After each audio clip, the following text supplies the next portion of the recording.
ఈరమ్మ, చాకలి ఈరమ్మ అనే పెద్ద ఆవిడ, అవ్వ వయసు కావాల్సిన వాళ్ళు పురుగుల మందు తాగి చనిపోయినారు. జిఎస్ఎల్ మెడికల్ ఇన్స్టిట్యూషన్స్ మరియు కిమ్యూ ఇంటర్నేషనల్ యూనివర్సిటీ భాగస్వామ్యంతో ఇండియన్ అలైన్డ్ ఎంబీబీఎస్ కోర్స్ అడ్మిషన్లు అందిస్తోంది నియో. ఎందుకు స్పందించలేదు అంటే దానికి మెయిన్ కారణం వచ్చేసి ఆ 26 సెంట్లు తీసుకున్న వాళ్ళు టీడీపీ నాయకులు. వచ్చిందో అది ఇప్పుడప్పుడులో వచ్చింది కాదు. 1962లో వాళ్ళు 1975లో సంజప్ప వాళ్ళు వీళ్ళు చాకలి ఈరమ్మ వాళ్ళ కుటుంబానికి రాసిన ఒప్పంద పత్రం లో వీళ్ళ కుటుంబమే ఉంది. వీళ్ళ కుటుంబమే ఆ 26 సెంట్లు చేసుకుంటా ఉన్నారు. ఇంకా బ్యాలెన్స్ మిగిలిన 48 సెంట్లతో కలుపుకొని ఇవన్నీ జరుగుతారు. ఎవరైతే వచ్చినారో జయప్రకాష్ దీంట్లో వీళ్ళందరూ కూడా కూర్చొని ఒక డీల్ మాట్లాడుకున్నారు. ఏం మాట్లాడుకున్నారు మనం అన్నీకలేదు. ఈ 26 సెంట్లు మళ్ళీ ఏదైతే ఈ ఒప్పందం మీరి మళ్ళీ వాళ్ళకి లక్ష్మీనారాయణ అనే వ్యక్తికి వెళ్ళింది. లక్ష్మీనారాయణ ఎవరు అంటే సంజప్ప వాళ్ళ కుమారుడు. వాళ్ళ దగ్గరికి పోయిన తర్వాత వీళ్ళు వెళ్ళి అడగడం మొదలు పెట్టినారు. ఇది మాకి సంబంధించింది, మీ నాన్న వాళ్ళే మాకు ఒప్పంద పత్రం ఉంది, మాకు అన్ని చేసినారు, ఈ భూమి మాకు సంబంధం అని చెప్పి ఈ కుటుంబం చెప్పుకునిన తర్వాత వాళ్ళు ఏ మాత్రం సంబంధం లేకోకుండా దీని మీద కూడా కేసు పెట్టడం జరిగింది. ఆ కేసు కూడా వీళ్ళకి ఫేవర్ లోనే రావడం జరిగింది. ఇదంతా జరుగుతున్న సమయంలో వీళ్ళు డబ్బు కాసపడి లేకపోతే వీళ్ళ కార్యకర్తలు కానీ టీడీపీ కూటమి ప్రభుత్వం కార్యకర్తలు కానీ నాయకులు కానీ ఆ 26 సెంట్లు రీసర్వేలో ఏదైతే పక్కకు వచ్చిందో మళ్ళీ దాని మీద కనుబడింది. వీళ్ళకు కనుబడినప్పటి నుంచి వీళ్ళని ప్రశాంతంగా బతికినిచ్చిన రోజు లేదు పాపం. ఈ కుటుంబాన్ని 3 నెలలుగా 30 తిప్పలు పెడతా ఉన్నారు. పోలీస్ స్టేషన్ చుట్టూ దగ్గర పోతే పోలీస్ వాళ్ళు పట్టించుకోలేదు.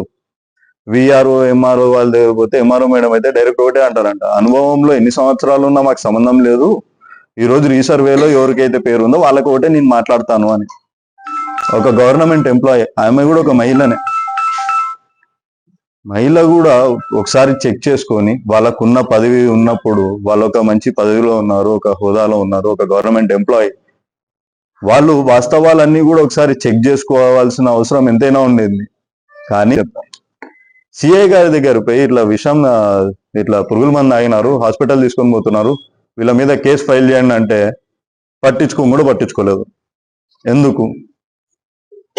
ఎమ్మెల్యే గారు కానీ ఇంత విషయం జరిగిన తర్వాత ఒక సర్వేయర్, ఒక విఆర్ఓ, ఒక ఎంఆర్ఓ, ఒక సిఐ, కలెక్టర్ వరకు కూడా ఈ విషయం పోయిన తర్వాత ఏ మాత్రం ఎందుకు పట్టించుకోలేదు? దీంట్లో ఎమ్మెల్యే గారి ఇన్వాల్వ్మెంట్ డెఫినెట్ గా ఉంటుంది. ఎమ్మెల్యే గారు డెఫినెట్ గా రేపటి రోజున వచ్చి ప్రెస్ మీట్ పెట్టి నాకేం సంబంధం లేదని చెప్పకూడదు. అసలు has no right to say that. ఆయనకు అసలు హక్కు లేదు.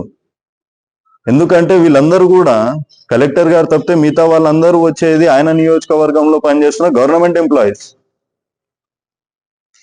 వాళ్ళ దగ్గర ఇవన్నీ జరుగుతా ఉన్నప్పుడు ఎమ్మెల్యే గారికి తెలియకోకుండా అయితే జరగదు. లేకపోతే మందు తాగినప్పుడైనా కూడా అప్పుడన్నా కూడా ఎమ్మెల్యే గారు కూడా స్ట్రిక్ట్ యాక్షన్ తీసుకోవాల్సింది. అప్పుడు తీసుకోలేదు. ఎందుకంటే ఆ కుట్రలో ఎమ్మెల్యే గారికి భాగం ఉంది. ఇంకా ఎవరో షాడో ఎమ్మెల్యే అని కూడా 2 సంవత్సరాల నుంచి బాగా తిరుగుతా ఉన్నారు. ఆయనకి బాధస్తులే. ఈయనకు షాడో ఎమ్మెల్యేకి బినామీ కింద ఐరన్ బండ భాష అంట ఆయన వ్యక్తి పేరు. ఆయన వాళ్ళ కార్యకర్తలు కూడా దీంట్లో ఉన్నారు. వాళ్ళందరూ ఎందుకు వస్తున్నారు దీంట్లోకి? అయితే లక్ష్మీనారాయణ వాళ్ళు తెలుసుకోవాలా, లేకపోతే చాకలి ఈరమ్మ వాళ్ళు తెలుసుకోవాలా?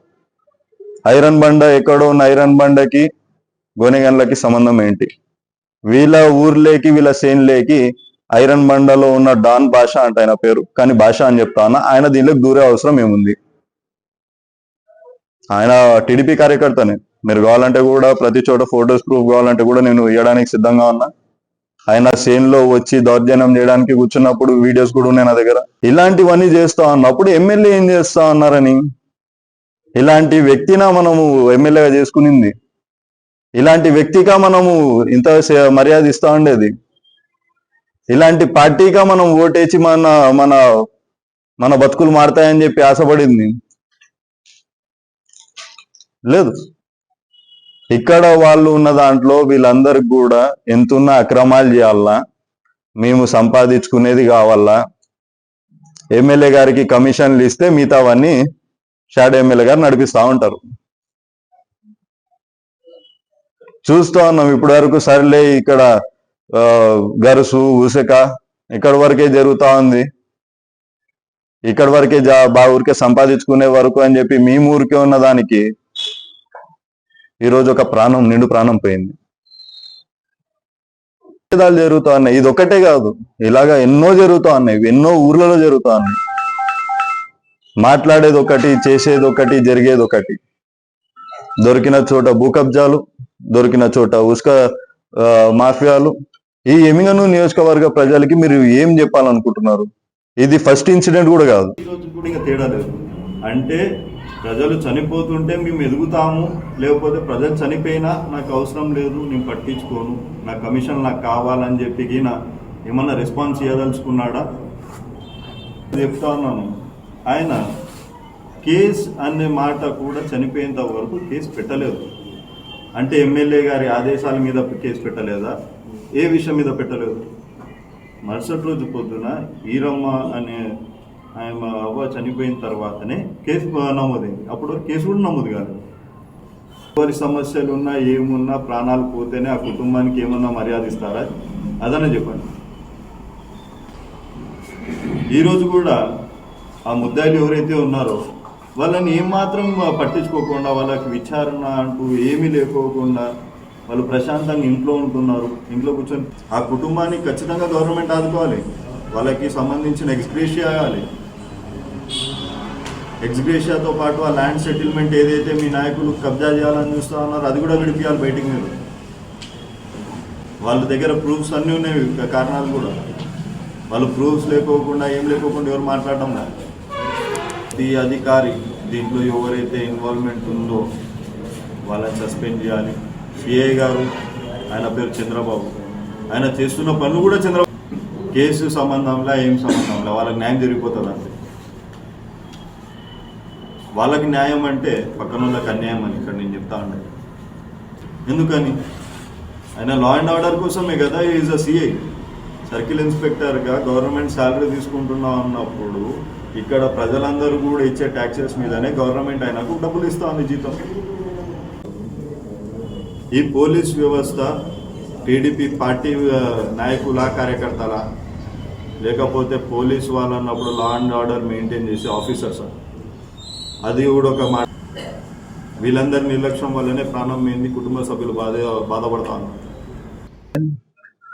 సిఐ గారు చెప్పిన తర్వాత కూడా కూటమి కార్యకర్తలు, ఈ టీడీపీ కార్యకర్తలు మన నియోజకవర్గంలో వాళ్ళు పోయి దున్నుకోవడం జరిగింది. టిల్లర్ కొట్టినారు రాత్రి అని అనుకొని బాధతో మందు తాగడం జరిగింది.